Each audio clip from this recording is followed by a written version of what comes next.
afternoon and welcome to the Full Scottish on Sunday the 5th of January. My name is Brian Liddy and I'm joined today by Campbell, Gemmell and Drew Hendry. Campbell and Drew, welcome. Campbell is the former head of SEPA, the Scottish Environmental Protection Agency, and is currently a professor at both Strathclyde and Glasgow universities. And Drew is a previous SNP MP for Inverness, Nairn, Badenoch and Strathspey from 2015 till 2024 when his seat was abolished, and Drew was also the SNP's economy spokesperson. Thank you to both of you for giving up a huge chunk of your weekends here. We really appreciate it. It's a pleasure. No problem at all. And hopefully the weather's not as frosty as here in Glasgow, wherever you are. So today's Ukraine update. Today is the 1033rd day of the war in Ukraine. And Ukraine staged a major drone attack on the Russian city of Kazan, 1,000 kilometres or 620 miles from the front line yesterday, damaging residential buildings and temporarily shutting down the airport. A drone smashed into a high-rise apartment block and damaged a skyscraper in the city of more than 1.3 million, but there were no casualties, local officials have said. Videos posted on Russian social media networks showed drones hitting a high-rise building and setting off fireballs.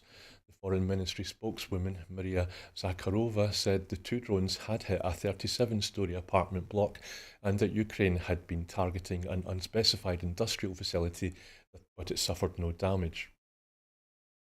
President Zelensky said yesterday that he had met CIA Director William Burns in Ukraine, a rare public disclosure of a meeting between the pair. The Ukrainian president said he had met Burns on multiple occasions throughout the war, but their meetings had been undisclosed. Burns is set to leave the CIA post as US President-elect Donald Trump brings in his own candidate. Excuse me.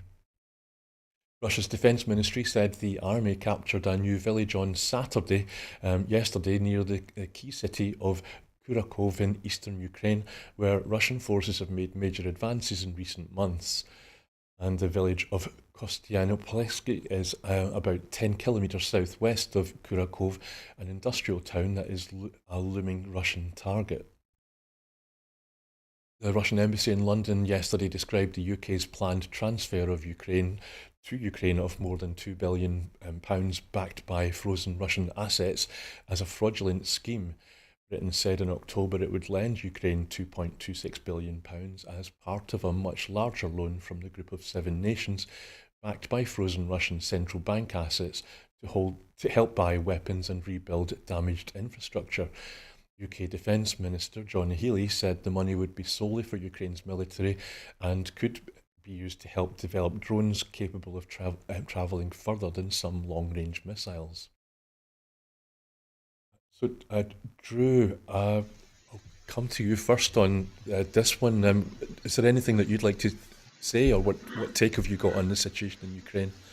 Well, I think it's like many things in 2025, it's going to be a year of some unknowns, and one of the unknowns is how the new US President Donald Trump is going to deal with Ukraine. And apart from any other conversations about Trump, I think that's going to have a big impact because with a lot of the European governments at the moment, being sometimes hamstrung, sometimes actually led by right-wing forces, and a lot of protectionism going around. It does leave Ukraine in a very difficult position. But I think the truth is that none of us really know what actions Trump is going to take going forward as president. When you look at the rhetoric, there's a lot of people would fear that he would, cave into Putin and just allow him to run roughshod over Ukraine, or indeed sue for a peace, which means that Putin gets away with, the incursion that he's made so far and retains that territory. But the fact is that, amongst all the commentators, there's so much conflict of opinion that I think we're no clearer as to where it might go next. The one thing is for sure is that Zelensky is, a very shrewd operator. And we've seen him pivot his position over the past few months to kind of be more in tune with the way that Trump likes to think and work. And with the exception of that disclosed visit with the outgoing FBI director, he seems to have been very careful to try and build bridges with him going forward. So, it's an ongoing issue that Trump has been allowed to get away with what he's been able to get away with so far and do so much damage to Ukraine, and it is an ever present danger. But I think the fact is that we're now in a period of really substantial unknowns in terms of what US engagement, which is so important, is going to mean to the future of that conflict and the hopes for any meaningful peace that doesn't see Ukraine lose out.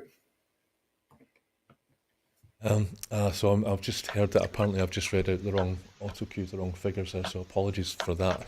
Probably don't have time to go back, but Campbell, I suppose, following on from what Drew said, Trump is going to be for everything that we're going to talk about today, he's going to be the big unknown. But is there anything that you'd like to say about the situation in Ukraine? Yeah, I agree entirely with what Drew was just saying, and of course, happy New Year to you and to all the viewers. Not a very happy New Year in that part of the world. I think there are also some interesting other dimensions. Drew touched on the sort of European leaders that are in flux or hamstrung or lean in strange directions, like the Slovak administration.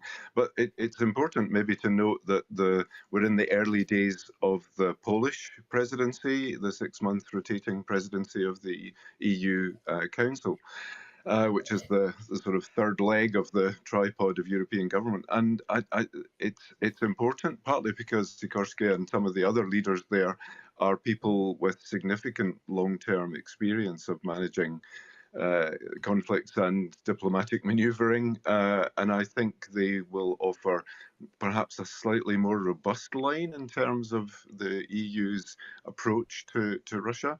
Obviously, they are a frontline state, and they have a particular interest and relationship in and with Ukraine. So I think it will be very interesting to see how this plays out. I suppose the only other thing I would say is, like so many things that go on for a long time, and we're battling towards 3 years now, aren't we? That we stop thinking about the details, because we are dealing with numbers, and the numbers get bigger and bigger. But the death toll on both sides is substantial and horrific, and we've heard about North Korean troops, etc., being drafted in, and their death rate seems to be proportionately even higher. And the destruction of buildings, of infrastructure, the risks to the nuclear power plants, the risks to ordinary power plants and water treatment. The environment is being seriously trashed as well. So, I mean, the levels of destruction and loss of human life are phenomenal. And we need not to lose focus on it because of what's happening in other theatres. And we're going to come on to, I suspect, the Middle East. But this is keeping on going. And for the Ukrainians, it's been going on since before 2014. So this is a long and horrible chapter. Whether or not a transactional approach from Trump and Musk will mean that a quick deal could be done, Himadut, but it's possible, especially if there is either a knife-edge deal based on withdrawing financial or other support, I mean from the US angle in particular, or if there is some sort of alternative trade model. Who knows? Musk can come up with all sorts of crazy stuff, and it might influence what the president thinks. So I think absolutely we just need to watch the space, but I would just urge everybody not to forget the realities on the ground. Thank you, Campbell. And just to let you know that today should actually have been the 1046th day of the war in Ukraine. And just to echo what you said, Campbell, about how the environment is being trashed, one of the items from the update today, which I didn't read out, is that Russia declared a regional state of emergency in Crimea on Saturday yesterday as workers cleared tons of contaminated sand and earth on either side of the Kerch Strait after an oil spill in the Black Sea last month. The oil leaked from 2 aging tankers that were hit by a storm on the 15th of December. One sank and the other ran aground. But I don't think we've got time to be able to to discuss that in detail. So, moving on to today's update on the situation in Gaza. At least 45,805 Palestinians have been wounded, and 109,064 have been wounded since October the 7th, 2023. As we enter the new year, what are the chances of a ceasefire or getting closer to a two-tier state solution for Israel and Palestine? And also, I mean, I'd maybe just like to say that Drew, your colleague, previous colleague in Westminster, Philippa Whitford, Dr. Philippa Whitford, has been in the news a lot recently about the Dr. Hussam Abu Safiya, apologies, the director of the Campbell Hospital, who's gone missing. And Philippa Whitford said Dr. Hassan is a symbol of determination of Gaza's healthcare staff to provide care for their patients despite danger and appalling conditions. And as far as I know, Dr. Safiya is still missing.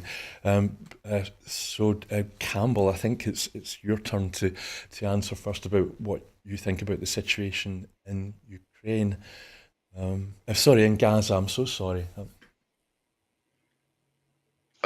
Again, we've covered this on a number of previous programs that I've been involved in, and it really doesn't improve. It's very hard again, and I think actually I was on the program with Philippa on a previous occasion, and she was talking about her own work there and the relationships with various medics. I mean, it does seem kind of terrifyingly that it's anything is a legitimate target, and it also relates to Syria and Lebanon. As far as the Israeli administration is concerned, anything, even if the collateral damage is logarithmically out of proportion with their target objectives, they just keep on going. And it completely stuns me that both the American administration and the UK government are almost hell bent on not addressing it, not identifying the reality of the seriousness of these developments. So I'm kind of approaching speechless about what to say. I cannot believe that it's still going on, and Gaza and actually parts of the West Bank are going to be just wastelands at the end of this. And if the Israelis, as they currently are saying, want to retain a significant presence, administrative and military, I don't see that situation getting better quickly either. It's just astonishing that it's gone as badly and for as long as it has. And the world community is watching in pretty full knowledge of what's going on, although of course news organizations can't get into Gaza because of the approach of the Israelis, and the level of danger too, probably. But I'm just stunned by the whole thing. So I'm sorry I can't add anything particularly either analytical or hopeful. It just seems like a terrible, terrible mess. That's okay, Campbell. Thank you. Drew, I mean, have you heard Trump say anything as, you know how he says that he'll end the war in Ukraine in a couple of days? Has he said such kind of things about the war in Gaza? I'm sure he has. I haven't got anything I could quote back to you from him, but it's the kind of thing where he would shoot from the hip and say, "I'll do this, that, and the other." Look, the situation in Gaza is unacceptable. Over 150,000 children, women, and men have either been killed or injured since this incursion began by the Israeli Defense Forces. We've seen devastation of land there that has been housing. We've seen hospitals attacked. We've seen the bulldozing of infrastructure and so forth. Now, nobody at any point, and I remember being on this show shortly after the 7th of October, talking about the right for Israel to defend itself. But I think we've got to a place where this has become just unsustainably ridiculous in terms of the action that is being carried out on the ground. And Cameron quite rightly talks about the effect on the environment. And anybody watching the Channel 4 programme the 2024 from space would have seen the change in the ground picture taken from satellites, where the Gaza has just been absolutely destroyed by the action that's gone on there, and people have been suffering. One of the things you don't see from space is the human suffering, the fact that I mentioned all those casualties and deaths, but there's also a daily hell on earth that people are still going through, with a lack of food, lack of clean water, and all of the things that you would think in 2025, a quarter of way through the 21st century, that we wouldn't have to be discussing at this point, that human beings would be living in these situations. And the Israeli Defense Forces seem to be completely unchecked in that regard, and an international response has been absolutely unacceptable till now. There's been a burning need, quite literally burning need, for a ceasefire for many months, and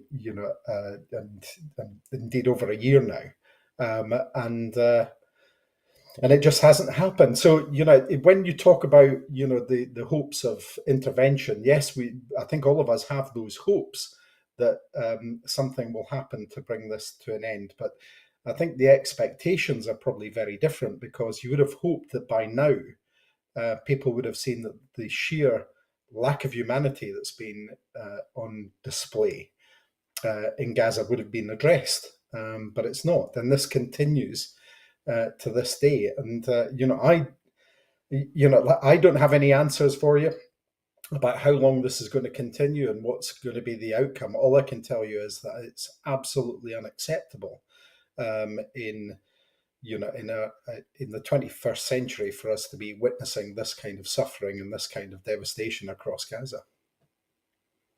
Thank you, Drew. So the next topic is Donald Trump. So he's going to be inaugurated as the President of the United States on the 20th of January, I think I'm correct in saying. And we're wondering here in the studio how his inauguration is going to go. Donald Trump's convictions in the hush money trial stand. The trial judge said that he won't receive a fine or any other punitive sentence. And I've heard people say that some people say that there's going to be a new Trump. Trump 2 is going to be a bit more even-handed. Apparently he's given interviews where he said that there isn't going to be any retribution for Democrats, and that the retribution will simply be a better United States provided by him and his team. Whereas I've heard other people saying that he's going to go in and pushing as many buttons and pulling as many levers as he can from day one, as if it like some kind of demented fella on a puggy, just trying to cause as much trouble as possible. I was kind of shocked to see him sitting next to President Macron when the Notre Dame Cathedral was opened, and he isn't even president, and there he was sitting right next to Macron at that state event. Drew, what's your thoughts on what's coming on the 20th of January? Which Trump are we going to get? Well, first of all, we're going to get Trump, and that's the reality that everybody has to face. We thought we'd probably seen the end of his political career. We thought we might even see him imprisoned or whatever, but that's not going to happen now. What we're going to see is him assuming office and becoming president again for the next 4 years. A couple of things we do know about him. We know that he is capable of doing anything and will probably stop at nothing to get what he wants to do. That's just a matter, I think, of record in the way, and he would probably boast that that's exactly what he's like with it. But in terms of what that means going forward, again, I don't think anybody's entirely sure what's going to happen there. He will certainly look to go through a period, I would think, of being conciliatory and so forth, but I think it's probably a fairly safe bet that one of his first actions will be to quash his own conviction. And in the hush money trial, I can't imagine, especially after Biden pardoning his own son for any possible crimes. I think he can do that without much criticism, and I think we'll see that happening. He's got relationships with people I think that are quite dangerous on the world stage in terms of how they operate, and we'll just have to see what happens. And of course, we've got Elon Musk.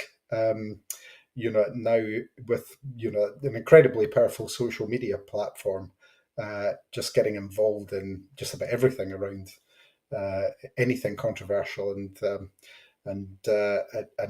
adding to that kind of mix. So it's going to be an interesting time. We're going to have Trump. Which Trump we're going to get? I think we'll get the Trump that we know.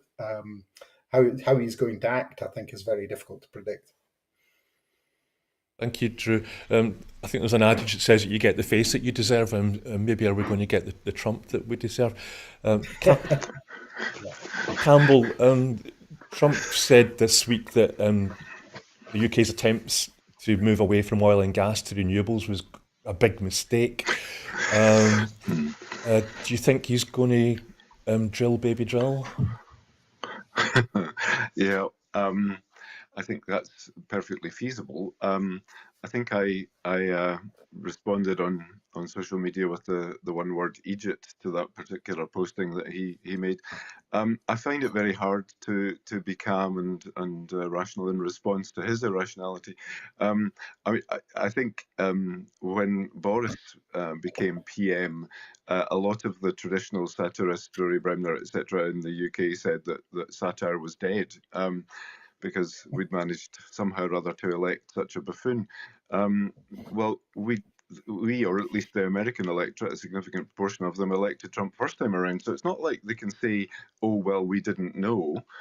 And many of the Trump voters didn't seem to know what kind of policies he really was pursuing. And we know that previously, and I suspect again, he will take credit for actually a lot of the positives that the Biden administration have delivered. So, I mean, the man just makes stuff up. There is no way that you can really apply a particularly logical analysis to him. He is transactional, so we know that he likes to get stuff, and I mean well beyond Keir Starmer's level of getting freebies. I mean, he likes to be able to show that he's won and that he's bested other people. So I think that will be a part of this. But we've already seen some conflicts between the MAGA faction and the new Trumpites, the sort of convenience Republican approach that Musk and his crew are pursuing. And I thought it was interesting. And Tainas, I'm not quite sure how you pronounce her name, but the political cartoonist in the Washington Post, resigning because her bosses, who are curiously connected to Mr. Bezos's outfit, she was criticizing them. It was a sort of monolithic Trump statue, a bit Lincoln-esque. And the cartoonists, and including a kind of, it looked like a dead Mickey Mouse, but basically it was various bodies. We know that Facebook, Meta, have given a significant contribution to the Trump inauguration. We know that the various tech firms have been very interested in the Trump administration. So the conflict, I suspect, between the MAGAs and the others is really over issues like immigration. So we've seen the H-1B visas become an issue because the tech billionaires want to be able to bring talent in from overseas. They also want to be able to invest in China because that's where a lot of the cheap labor and cheap tech is, that is part of the material that they assembled in order to make their large profits tax-free in the US and in other administrative areas. So there are tensions over if anything gets in the way of making money, Trump may struggle because his own instincts may be conflicted, but certainly the lobbying from his de facto Vice President Musk will prove to be quite interesting. And isn't it funny that J.D. Vance has kind of disappeared? Who is he? Where'd he go? But I suspect we will see the one-man show with a sidekick. So I don't know if it's Lex Luthor or if it's Batman and Robin or what it is, but we've got a very interesting scenario emerging whereby he will probably think that he can get away with pretty much anything. But if there is a shiny, bright deal somewhere, he will probably become really quite interested in it. And he's already said he wants Greenland. Where there's a lot of uranium and a certain amount of oil and gas, so that could be relevant. He wants Canada because he thinks Canada loves him, which is pretty delusional, and he wants the Panama Canal. So who knows? But if I were the wardens at Anwar, concerned about the Alaska slope and the oil and gas issues that could emerge there again, because it's come up under Bush and other administrations previously, I would be pretty nervous because he's an oil and gas backed fella, and that's just one of the things that provides funding for the Republicans. So yeah, anything is possible. I'm afraid, satire being dead, I will pretty much believe anything that happens from this point forward. We're in for a bumpy 4 years. Yep. Thanks, Campbell. Greenland apparently. I read in the National, I think recently, that Greenland is now going to start to push for independence from Denmark, possibly spurred on by those comments from Trump saying he would like to acquire Greenland. And for me, I'm certainly going to be intrigued to find out or to watch the relationship between Trump and Musk. Is it going to be a marriage made in heaven, or is it going to be that they can't stand each other and it's just going to completely fall apart? Time will tell. So I shouldn't spend any more time on this, but just on Musk before we go, he called upon King Charles to dissolve Parliament over a row about grooming gangs, mainly in the north of England, but not entirely. He's described Tommy Robinson as a political prisoner when he's simply a criminal. And he called Labour MP and Minister Jess Phillips a rape genocide apologist. And yet this is a fella who, when he does take up his post, is supposed to be there to cut waste in the US government. It's nothing to do with diplomacy or international policies or anything like that. So are these just personal thoughts from Musk rather than... I don't know. Do we have time to really quickly... do either you want to say anything about Musk? Or... Drew? Well, yeah, I mean, I think it's indicative of the fact that wealth, extreme wealth, with some people will lead to their feeling that they can just do or say anything, and I think it's I'm not somebody who follows Elon Musk or is particularly interested in anything he has to say. But obviously, when things like this hit the news, you're aware of his comments. And I would imagine he's somebody who's saying 20 to 30 things a day, and the vast majority of them are aimed at something that he either has no locus in or no direct interest, or indeed very, very little knowledge, if any, of those things. I mean, the idea that he'd be trying to portray Tommy Robinson as some kind of hero tells you everything you need to know about where he is politically and what he's thinking is. And it is pretty scary when you've got somebody who's just that wealthy and clearly has been able to expend a bit of influence on one of the largest democratic elections in the entire planet. That he can come out with just these things and start to interfere in other people's political systems. Now, there's a lot of things I will disagree with Keir Starmer about and Jess Phillips about, and I've done that in the House of Commons. But the language that's being used by Musk, I think, is and should be felt to be unacceptable by everybody involved on that. But it is, unfortunately, it is where we are, and it's where he is, and I don't think it's going to get any easier. We just have to hopefully get wiser to some of the things that are being said and be a bit more give a bit more scrutiny and criticism to them. And maybe I should turn over a new leaf and start looking at what Elon Musk is doing, because he's clearly very influential, and if he continues to be like that, he'll be quite a dangerous figure on the international stage. With that, just one final thing, I should apologise to Campbell. I think I called him Cameron earlier, and Cameron's, of course, my grandson, so we slipped there, so apologies for that. quite all right. I've been called much worse, but I agree with you completely. I think I would discourage you from following Musk or reading any more detail. It would not do you any good at all. But I do think we have to be mindful of some of his pronouncements, because that sort of the thing I was talking about in terms of China investment and various other issues. He clearly still has the president's ear, or the president-elect's ear, and we will have to watch very, very closely, because he's even more. He's not transactional, but he is very success focused, and I think it will be an interesting time. I predict a breakup. How soon, we will have to wait and see. Thank you, Campbell. And the next item is climate change. Just before we go, I mean, I've also been thinking, should anybody who has a profile on X maybe think about if they've got any sense, if they should think about leaving it. But climate change. Yes. Yeah. Yes is the short answer.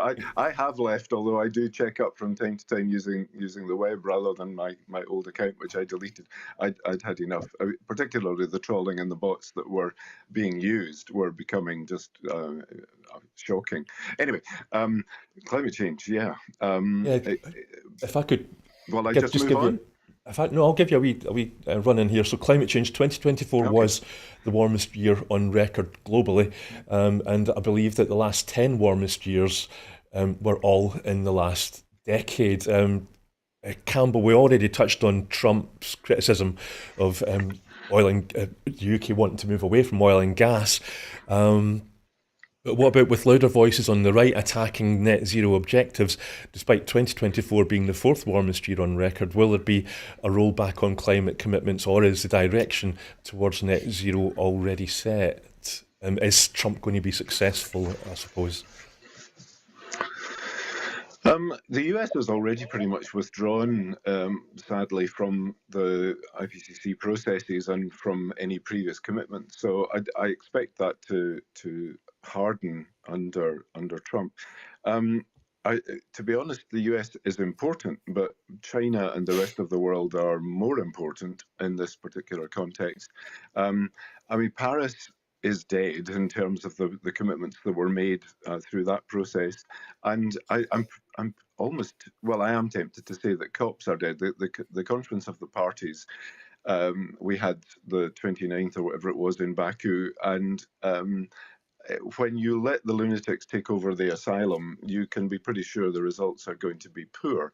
So by that I mean that when the oil and gas industry is effectively running these conferences, and heavy lobbying is the order of the day by those who are interested in new exploitation, this is about actually reducing CO2 and other emissions dramatically, because we've already passed the 1.5-degree limit that the Paris process had set out. The commitments that are in place are poor, and they're not being adhered to. They're certainly not being independently policed. So we're heading towards somewhere between 2.8 and 3.1 degree warming. We've already seen some pretty catastrophic effects that are likely to have been attributed directly to carbon dioxide levels in the atmosphere. They're going to carry on going up because the emissions that we've already released are continuing to be effective, but we are continuing to pump out CO2, methane, etc., into the atmosphere. And because of prior warming, for example, Arctic tundra, various other areas of water bodies are being catalyzed now to allow methane to emerge that was previously locked in ice. So it's going pretty badly, and to expect that new oil and gas exploration is going to make things somehow better is just bonkers. And it's although many of the new licenses, etc., that might be issued probably won't see production for up to another decade, and therefore won't see emissions necessarily rise directly. We need to stop this. We need to get out of oil and gas now. Actually, we need to get out of oil and gas 10 years ago. And of course, I personally feel for people who are closely attached to the industry, but that's why we should have been and should be investing in alternative technologies, in ways of engaging people more fully. We talk about staff shortages in so many parts of our economy, not least in the NHS. Well, what about recruiting some and training some and taking long-term approaches to other things than oil and gas? And in Scotland, it's particularly galling because we are a net energy exporter. We are over-sufficient in terms of what we have, but it's being drained south and further afield by the grid and the nature of our energy system. So I want to see a real Scottish energy policy pretty soon. It's very good that Mr. Swinney has stuck to one of his 4 priorities as being net zero. But it's not just about words, and that certainly applies to the UK government, because we've heard lots of words but actually seen precious few real actions. Opening an office somewhere in England is not really going to help Aberdeen or the North Sea. But what we need to be doing is real actions and urging global action, because we are a bit part player in a very large story, and a very large story that is frankly going really badly. So we need an alternative to COP that it actually involves real people and policymakers that are then connected to mechanisms for delivery. And we need to stop mucking about. We need to stop thinking that we can carry on setting fire to our homes, because in the medium term, that's precisely what we're doing. Exactly. Thank you, Campbell. Yeah. Drew, Campbell's just said that Paris and COP is over, and many have said that. But they were all we had. And as Campbell just said, we need to stop mucking about. I mean, Drew, how bad do you think it has to get before people actually sit up and take notice and do something about it?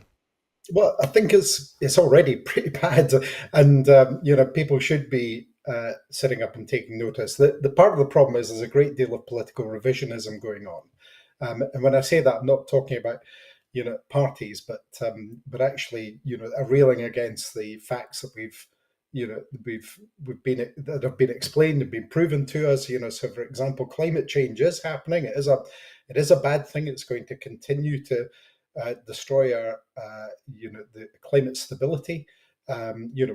We see it almost every week. There's a weather event which should be 1 in 100 or 1 in 200 years, and they're kind of piling up on us now. So the planet is becoming an unstable place because of that. But there's this revisionism going on that that this isn't happening, and indeed oil and gas extraction is the best way forward and so forth. Now, I've always said that what we need is a sensible transition, and supported the just transition from what we need in oil and gas and the things that we still need to make from oil, and the fact that we can't, in the UK and even across Scotland at the moment, we can't heat our homes entirely without gas at the moment. So we need to take a transition from where we are into somewhere else. I'm pleased to say that work's been been accelerated beyond where the UK is at, beyond where a lot of the world is at here in Scotland, and that's been to our credit here. But it's not enough, and there needs to be more. There always needs to be more with this. And one of the other pieces of revisionism that somehow renewables aren't of value. These are the kind of cheapest ways of generating power, and they are renewable by their very name. So why the resistance to it? You can only imagine that there are vested interests at heart there. Now, that's not to say, as I said, very, very careful to say there should be just transition to allow companies, jobs, livings, livelihoods to be moved from one part of the industry into another, which is less harmful to the planet, and indeed cheaper for us going forward, and gives us energy security. But it must be done, and it must be accelerated. And it seems that it is a really hard fight to challenge some of the revisionism that's going on about what's happening in terms of whether or not oil and gas extraction is a good thing to do, and whether or not climate change is in this emergency state that it genuinely is in and has been in for a considerable period of time, and we're doing not enough to challenge it. Thank you, Drew. So time. Right. Oh. Yeah.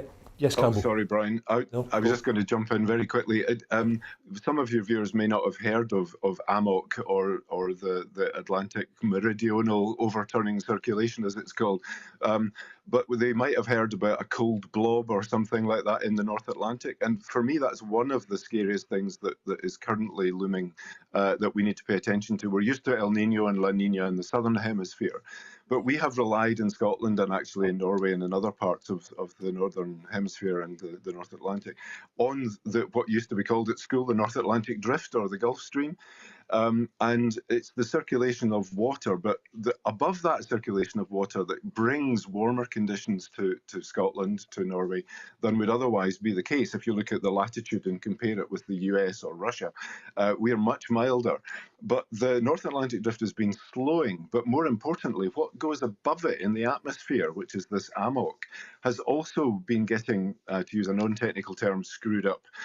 And we've probably also got used in weather forecasts to seeing the sort of loop formation of the jet stream, which sometimes affects how fast planes get from the US to the UK, etc. But that is also being disturbed, that flow of high atmosphere air. If that slows down in the ways in which a lot of academic research suggests it is going to slow down, and we're talking decades, not centuries in this particular case, then the isolation of Northwest Europe becomes a real issue. And I think we need to be paying quite a lot of attention to AMOC because our lives have depended on it for a very long time, since 6,000 years ago or so. So we have been messing with a system that we don't really fully understand, and the consequences are not just heavier rain or flooding. The consequences could be much more catastrophic and high impact on all of us in the decades to come. And you can't go back and say, I wish I had done something about this 50 years ago. It's too late. So we need to be thinking really seriously about what we have already done to the atmosphere. And I wish whoever is going to advise President Trump luck getting 3 minutes to try and articulate the complexity of atmospheric circulation to somebody with such a poor worldview. Anyway, sorry to take up time, but I thought it was important to mention. No, that's an excellent contribution, a terrifying contribution at the same time. And you're right, I mean, Glasgow's, I think, on the same latitude as Moscow, but we've got nowhere near the winters that Moscow gets. But yeah, you mentioned, and again, that's not really being reported, which maybe is a tie into the next item, which is reporting of the NHS across the UK. There seems to be an interesting phenomenon in Scotland where all the NHS stories in the BBC are reported by the media as a political failure of the Scottish Government. However, the same stories or similar stories about winter pressures in the NHS in England and Wales are simply reported as local news. No mention of the government in Westminster being to blame or anything to do about them. So, Drew, is that something that you've noticed in the news of late? Well, noticed that in the news for some considerable time. It was particularly vexing when I was going through, various election campaigns, and the comparisons with the UK just weren't being made.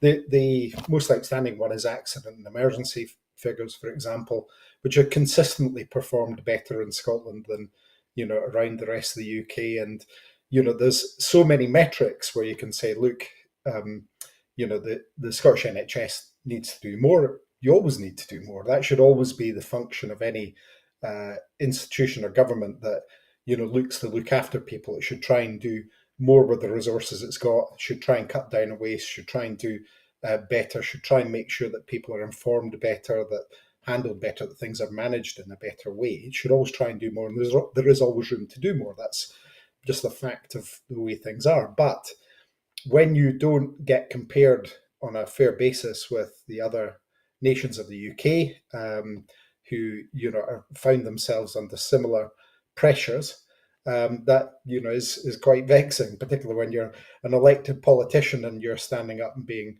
told that, as we were by Rishi Sunak and others. There were quite a number of prime ministers under the Tories, so forgive me if I can't remember all of them, but I think they all did it, where they all say, oh, your NHS is rubbish in Scotland, or your education system is rubbish in Scotland. And actually the reverse is true when you make the comparison with the figures that are being reported or not reported in England and Wales. And, that was particularly true of, when we look at the devolved government in Wales, which was and is and was a Labour government, that, you just wouldn't, they would just ignore that comparator, and see what happens. It's very interesting to see that short period over the new year where there was virtually no reporting in Scotland, and it was all basically the BBC News 24, where you actually did get some of these stories coming through, because there was, they were talking about the flu outbreaks and the pressures on the NHS in Wales and so forth. So you actually saw some of these stories because there wasn't the reporting in Scotland to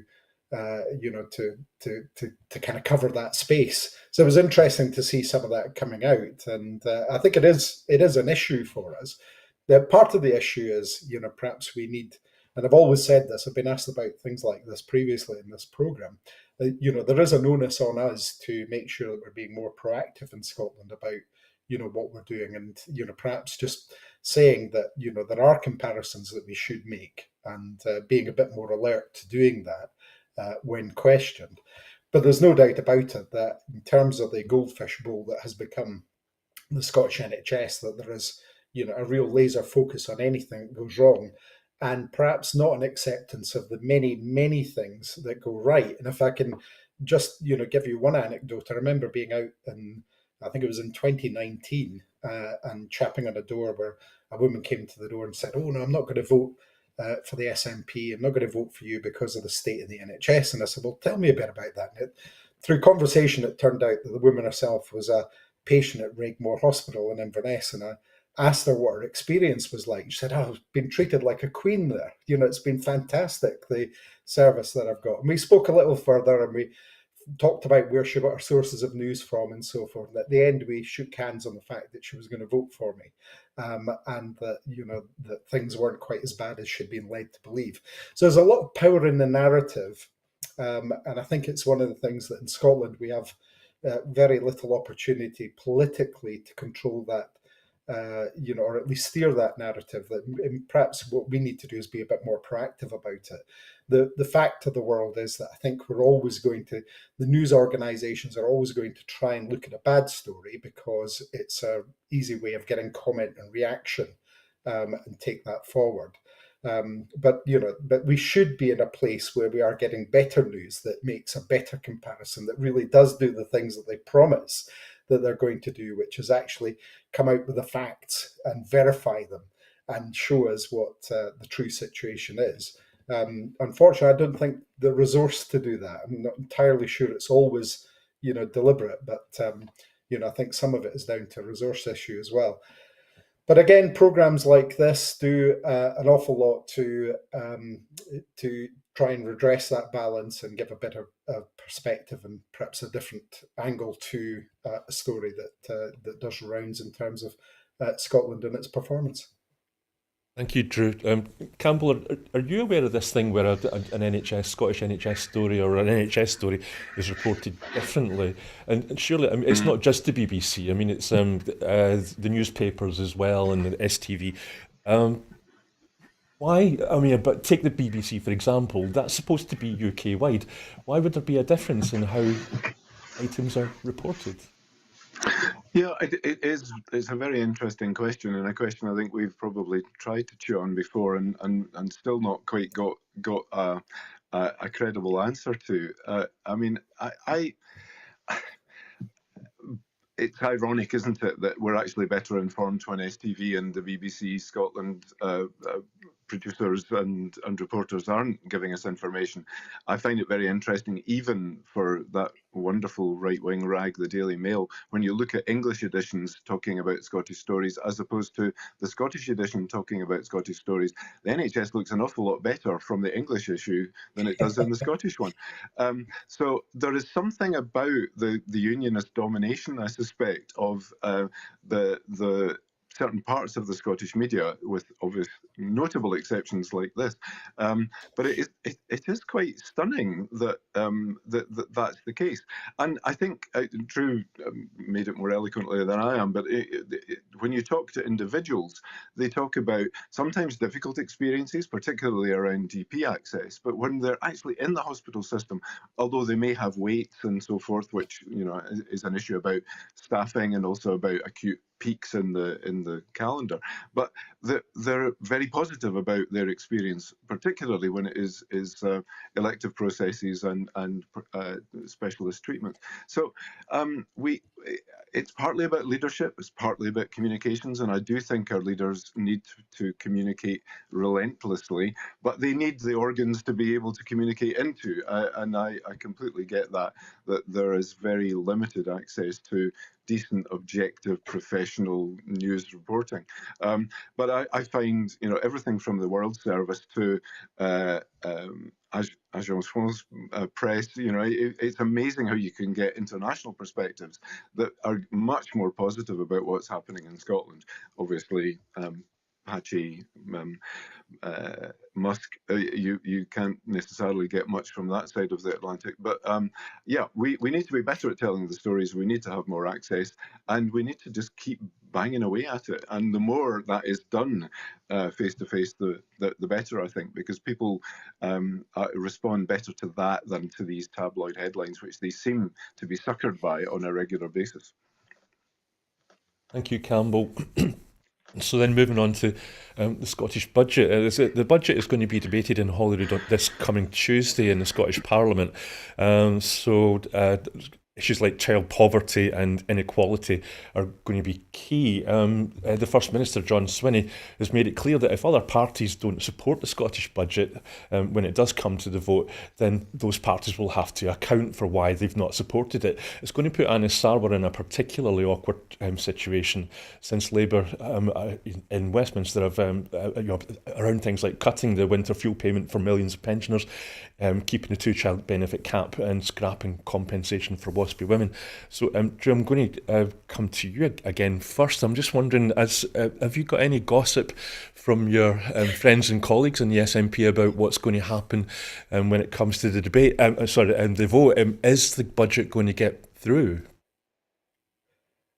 Well, I hope it gets through. I'm afraid to disappoint you that I don't have any gossip or anything I can, certainly anything I can share with you about what's happening with the situation politically in terms of the budget in Scotland going through. But I think, the Scottish budget is designed to try and do some of the things that we promised we'll do. And I think in politics, that's a really important thing. And one of the troubles, I think, that the Keir Starmer Labour government, and by association, the Anna Sarwar opposition in Scotland have got, is that, whilst perhaps not to the letter of the law changing or U-turning on positions that they had before the election, I think coming in and scrapping the winter payment for pensioners,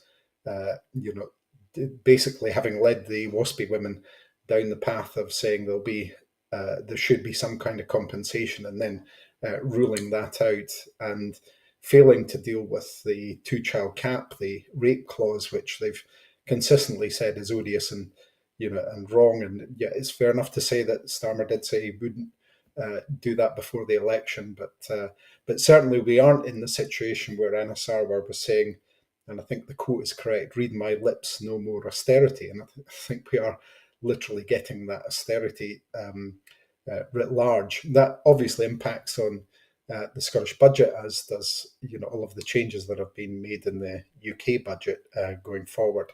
I think it's a very difficult situation for some of the opposition parties, as I mentioned, particularly Labour, to face some of these things down that are being proposed, because when you look at the Scottish Child Payment, which has lifted 100,000 children out of poverty and continues to mean that the poverty rates are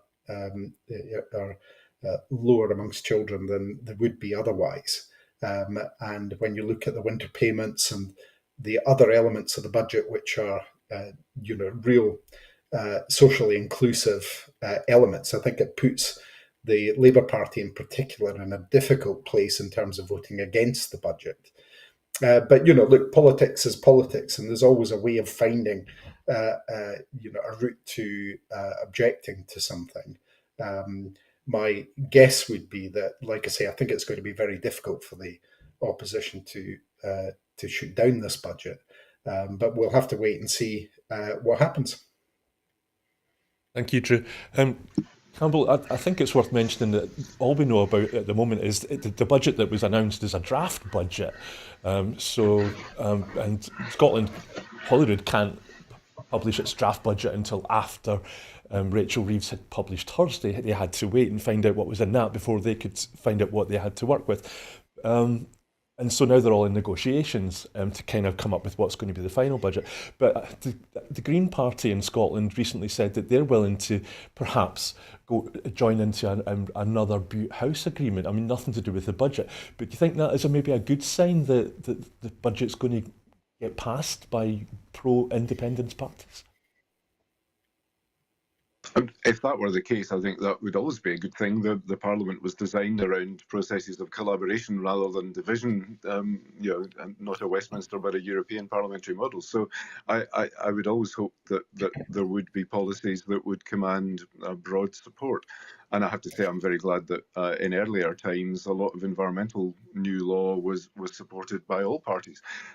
These days, perhaps, have gone, and I noticed that the leader of the Conservatives has already referred to, I'm not sure if it's the government or the party of government as a cold sore, and that it should be avoided. And that made me giggle, but then rather sad, in that I think a torn-faced response from the oppositions is not very helpful, because we actually have to run the whole enterprise. And I think it's really impressive that with very limited manoeuvring room, the Scottish Government has actually tried to promote and maintain and protect, actually, in difficult times, some really good progressive social policies. And even those who object to paying a wee bit more tax, grudgingly recognise that student travel, student fees, free prescriptions, etc., are actually rather good. And I'd love to know what they would feel about removing them, if that's really what Labour is about. And who knows, and who cares what certain others think. But I would hope that the Greens would identify certain aspects, and rightly also push for improvements that might be made in relation to social justice, environmental issues around trying to get carbon under control. But I wish that all the parties would try not to promote some of what I would think of as more fringe issues, and actually try to concentrate on the bread and butter mainstream issues. Because I think I always felt that once we had got to a point of independence, we could actually draw on a broader canvas. At this point, we're trying to manage on effectively a kind of corner shop model. So it's very, very constrained. So it needs to be clear, simple, few priorities, and get on with them. So I wish them luck in the negotiation processes, but it would be good to see a wee bit of grown-up collaboration again, instead of any hissy fits or divergence. We need to try and protect that which we already have created, which is progressive in Scotland, but continue to move in that direction. Thank you, Campbell. Drew, we've maybe got like 30 seconds or 1 minute. I mean, is there anything that you'd like to say? There was Russell Finlay, leader of the Tory party in Scotland, recently said that he thinks that Scottish people would be quite happy to pay for prescriptions, and yet that's an iconic SNP Scottish government policy, isn't it? Is he seriously going to be trying to get that through? Or? Well, I can't say that he would, or indeed it would be a very popular route to take. I think it's one thing to say that you feel that you can yourself pay for some things, and and that can be taken as a point, and another thing to say that you shouldn't have the kind of universal application. One of the things about prescription charges, and I think I'm correct in saying that I did some work to look at how much it would cost to actually implement charges for it. And it's more expensive than having the universal system that we've got at the moment to actually try to find a way to recoup the money for it. So these things aren't always indeed black and white, nor do they, really tackle the issues about those people who might be, in a situation where, yes, they might live in a big house. Many people do in the Highlands because that's the way they were built back in the day, but actually don't have any money, to spend, and and there are areas of deep poverty and so forth. So to try and put some, as I said, to try and put some kind of qualification on it, probably end up being more expensive anyway, and it doesn't solve the social ills. And I don't think really people in Scotland as a whole want to return to paying for prescriptions. I'd be interested to see a poll on that if that were the case.